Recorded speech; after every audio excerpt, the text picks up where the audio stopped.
I pay $0 on rent to get my finances together. A Roth IRA, that's a big one.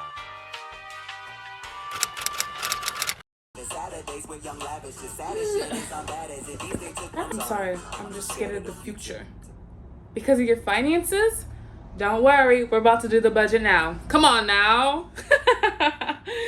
Hey everyone, welcome back or welcome to my channel. My name is Rachel. I'm a little sad. I was wearing my big YouTube crew neck with this outfit. I thought it looked so cute. But then I was eating up some lettuce wraps. I put turkey in there. And I had this sauce and I was using chili oil. And I got chili oil on my sweater. Now it's in the washer. But once that comes out, I'm gonna put it back on. Today's video is gonna be a little different than what I usually do. Today we're talking about finances. And I'm a grown-up now. So I have to handle my finances in a way that I didn't have to do before. And especially since I'm gonna be graduating soon, I'm gonna be big bills soon, all those things. I need to get my finances together. So today we are going to focus on budgeting. It should not be scary. I know finances can cause stress. Money is a huge stress in people's lives, understandable. But we are going to equip ourselves with what we need to help ourselves financially now and in the future. Disclaimer, this is all my personal stuff. Take my advice as you want. I am not a financial advisor. I'm just a girl trying to save money and be financially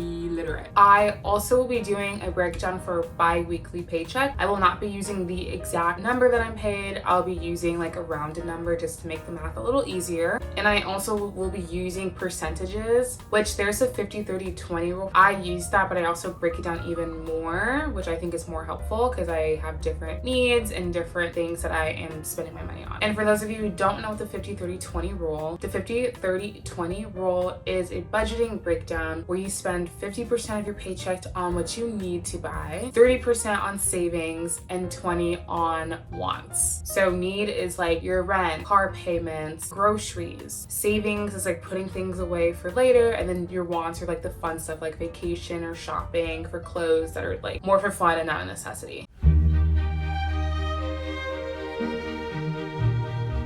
I have my laptop. We're gonna go through a budget plan, but before we do that, we're just gonna make sure we're all on the same page with some definitions and some words I'm going to be using as we talk about money. First is an emergency fund. An emergency fund is money that you set aside for any unexpected expenses or a financial emergency. So this can be medical bills. It could be if you lose your income and you need to make rent for the next few months. It could be if your car breaks down unexpectedly and you have to fix it up. And normally people recommend having 3 to 6 months worth of an emergency fund. The next is a sinking fund. A sinking fund is a type of savings that you set money aside for any future planned expenses. If your birthday's coming up and you want to save money specifically for that. A Roth IRA, that's a big one. It's a type of tax advantage retirement savings account. And I'm speaking slow because I need my brain to process that. So you contribute money to your Roth IRA that is supposed to be used for your retirement. So when you no longer are working, you have this money that you saved while you were young, so you can have that X amount of money in the future. Investing is when you put money aside in the future and you put it in stocks or bonds with the intent that that money is going to grow in the future. And then lastly, non-essential spending is any spending that you do that's more of a want and not a need. So just things that you buy for fun. That's not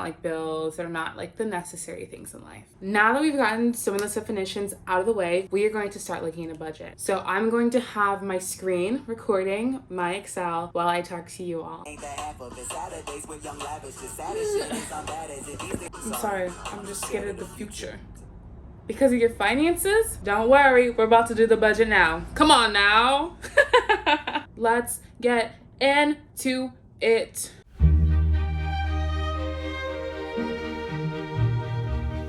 I have made up a budget for 2 weeks and it's $1,000. Working for $25 an hour, 20 hours a week before taxes is $1,000. First thing I like to do with my budget is to take out X amount of money that I already know has to go certain places. I know for a fact for my non-essential budgeting, I am going to be spending $50 for those 2 weeks. That's just a set number I decided because I'm trying to limit my non-essential spending. So I gave myself an $100 non-essential budget for every month. So for the 2 weeks, I will have that $50. With the 1,000, I'm at 900 and let me not do quick math. 950. Yeah, 950. no quick math. Once I have my non-essential, the next thing I do is my essential. So the way that I calculate my essential funding is by tallying up all the things I pay for every month. And again, I'm doing this bi-weekly, so I will be doing this for just the 2 weeks. So for groceries, I will normally spend around $210 a month on food groceries. And I have it split between groceries and non-food groceries because there's sometimes just other things I need to buy that are not food that I need to put in my budget. Or for food grocery, I am going to make that $105 since my monthly budget for groceries is $210. I'm just cutting it in half for the 2 weeks. So next, my gym membership is $26.12 a month. I'm splitting it in half since it's bi-weekly. I have $13.06. The next thing I need to do is transportation. I kind of vary with this week to week, depending on my class schedule, what the weather is like, where I end up going on the weekends. So we'll just say for this bi-weekly, we're just gonna put $30 for the next 2 weeks. I take the subway or I walk or take the city bus, and that's like $290 per ride one way. So I just estimate based on how often I think I'm going to be taking the subway. And then if I go over that, I'll adjust that next time, or if I'm under, I kind of just take the leftover money and put it somewhere else. Next is non-food groceries. So like maybe like cosmetics, skincare, maybe it's like buying new socks. So I just put $50 for that. And then Spotify, I do the Spotify student membership. If you are a student, literally do it. It comes with the Hulu subscription as well. Spotify split by 2 is like 3.28. And then Acorns is an investment app that I have on my phone, which lets me set aside money for later and invest. It's really, really, really easy. And it costs $3. So it's like $150 for half the month. And then lastly, I have a iCloud subscription that's like 2 something. Split in 2, it's like $149. I hate how this is rounding, but it shall do. For my essential spending for these 2 weeks, it is at $204. And now that we have our essential spending, I'm going to subtract that from my total paycheck. So now I'm left with $746.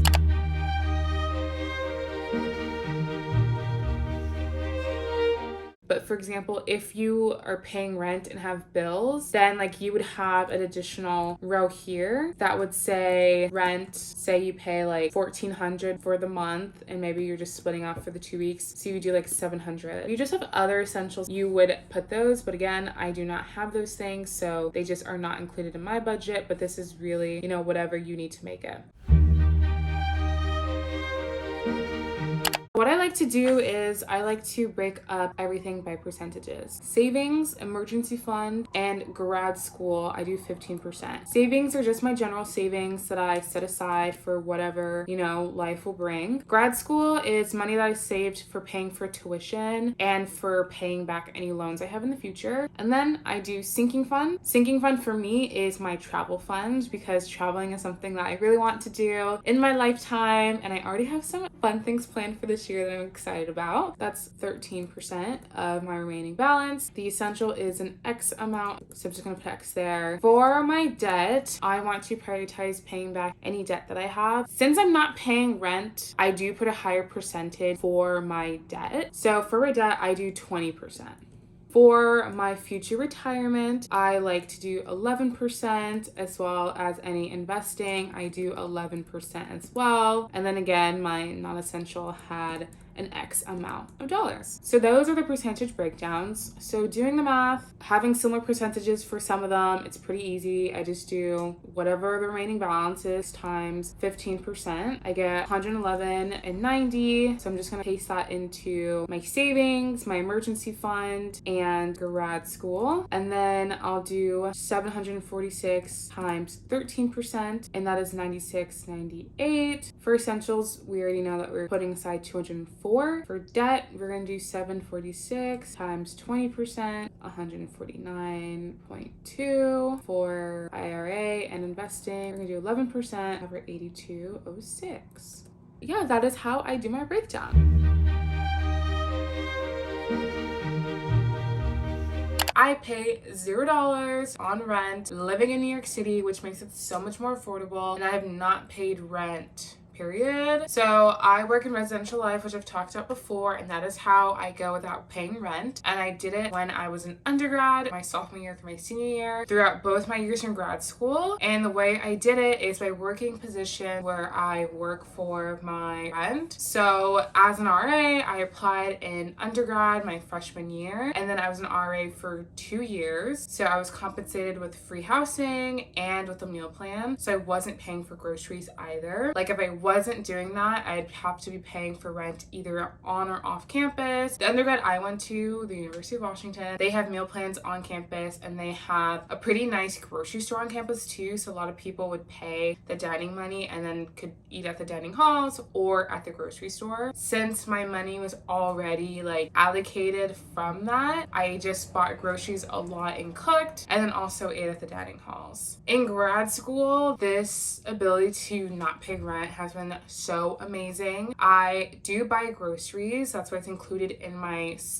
budget, but I also do have like a meal plan on campus if I do ever want to go eat on campus, which I do sometimes if I cook for the week and I want something like just to eat and not have to make. It's kind of nice. It's like I will eat at home or I'll eat at the dining hall before I go out to eat, so then I'm saving money because I'm still like getting the eating out experience or the takeout experience, but not using my real money, which is great. So if you are in college right now, if you're gonna go to grad school, the positions that you should apply for is a resident advisor through undergrad. You can also be a residential advisor in grad school, and that gives you free housing. I'm not sure if they're compensated for food, but like being in a city and having free housing is like such a privilege. Of course, you're still working. If you're an RA, you do on-call shifts and whatever, like, but it's such a great and I think low-key way to save so much money. And then as a grad student, I work as a graduate hall director. So I work part-time as a hall director. I supervise RAs, I have a team, I oversee buildings, I respond to any like concerns that pop up during the day, and then some after hours. But I don't work an on-call rotation, which means that I'm not doing on-call shifts in the evening. My primary work is during the business day, and sometimes I'll do meetings in the evening if necessary. But it's been such a huge financial burden lifted because grad school is already so expensive. So there's like different names at different universities. At my undergrad, I think a position similar to mine would be in a AHD, an assistant hall director, but they worked full time. And I don't know, like I think if you were doing a program that was like in the evening, you could probably do that position because there's no on-call rotation for them either. But every university should have some type of res life. Some of them may not have it for grad students, but they definitely have it for undergrads. So if you're trying to find a way to save money on rent, this is a great option. I have learned so many skills within res life that I'm a supervisor, and I get to like practice these things that I'm definitely going to use in my professional field.